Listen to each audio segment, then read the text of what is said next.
औषधीय पौधों का सहकृषीकरण एवं उनके निर्यात की संभावनाएं। भारत में 15 एग्रो क्लाइमेटिक क्षेत्र हैं।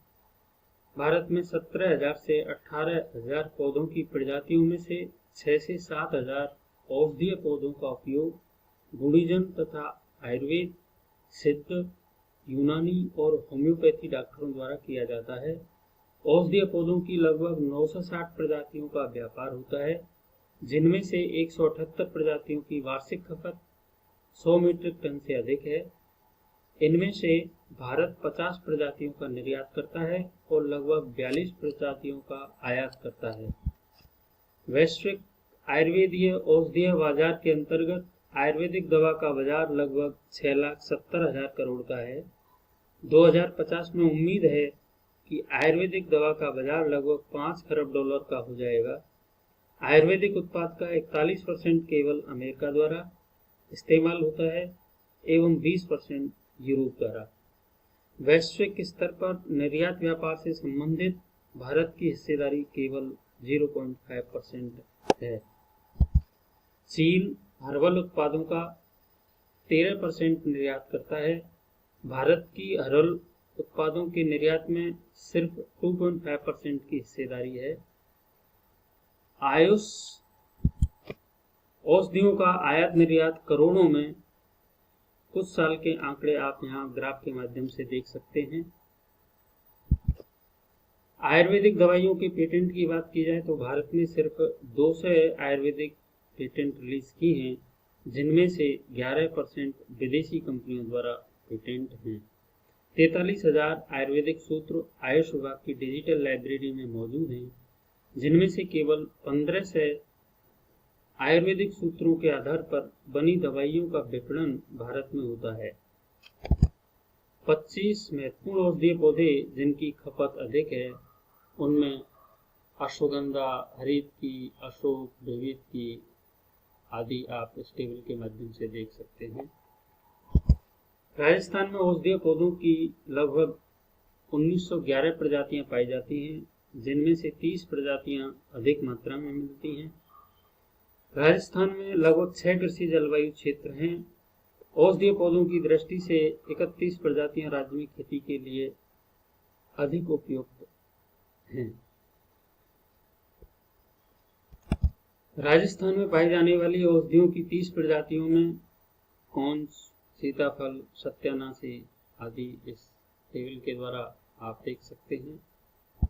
राजस्थान के 6 कृषि जलवायु क्षेत्र इस प्रकार हैं। ईस्टर्न एरिया में अलवर, भरतपुर, धौलपुर, दौसा, करौली। वेस्टर्न एरिया के अंतर्गत Bikaner, Jaisalmer, Jodhpur, Barmer and central area Jaipur, Ajmer, Sikar, Nagaur, Pali आदि। राज्य में खेती के लिए उपयुक्त औषधीय पौधों की 31 प्रजातियां अमलतास, अमृता, अरणी, अश्वगंधा, अतिवला, बला, बेल आदि इस टेबल में प्रदर्शित है। राष्ट्रीय मांग 2,72,617.80 टन है। आयुष और WHO के सर्वेक्षण अनुसार राज्य में औषधियों की मांग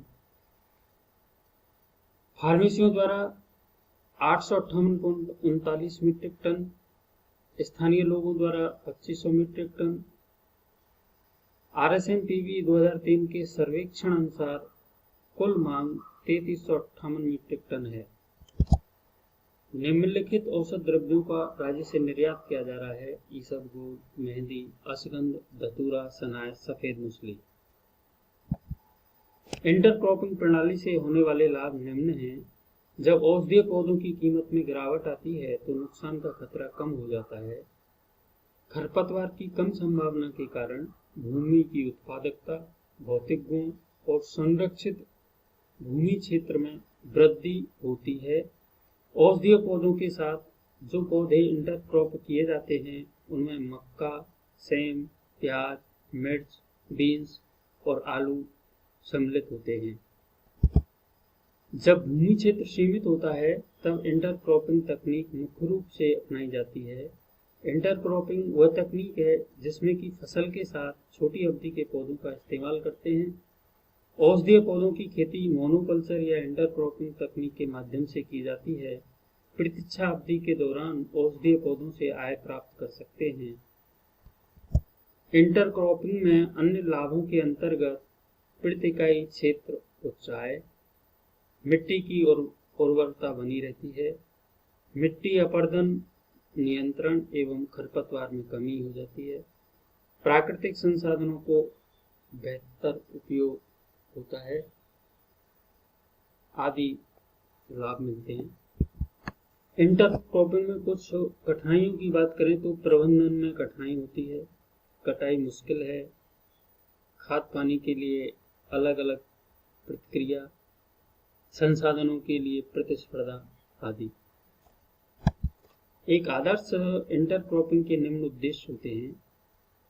प्राकृतिक संसाधनों के बेहतर उपयोग के माध्यम से प्रति इकाई क्षेत्र में अधिक पैदावार का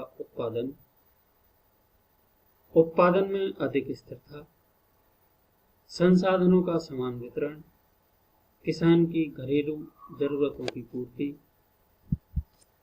औषधीय पौधों की बढ़ती मांग किसानों की आय को बढ़ावा देने तथा देश की घरेलू और निर्यात मांग को पूरा करने हेतु इंटरक्रॉपिंग सिस्टम उपयुक्त है तथा वैश्विक मांग को ध्यान में रखते हुए इसे और विकसित तथा मानकीकृत किए जाने की आवश्यकता है।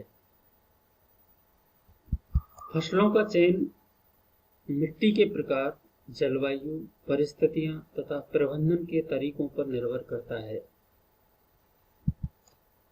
सफेद मूसली का सहकृषीकरण में विभिन्न ऋतुओं के अनुसार गोभी, मूली, टमाटर, अरहर, चना, इसबगोल, सरसों, असगंध, मसूर आदि का सहकृषीकरण कर सकते हैं। सफेद मूसली के साथ एरंड के साथ अखरोट, सोयाबीन, मिर्च, हल्दी, कुल्थी, ग्वारफली आदि का सहकृषीकरण हो सकता है। आंवले के साथ हल्दी, अदरक, अरवी, असगंध का सहकृषीकरण कर सकते हैं। गुड़ूची के साथ रतनजोत, सहजन, अगस्त आदि उगा सकते हैं। रतनजोत के साथ नीम, करंद आदि पौधे लगाए जा सकते हैं। फालसा के साथ आम, अमरूद, आंवला आदि पेड़ों का सहकृषीकरण कर सकते हैं। धन्यवाद।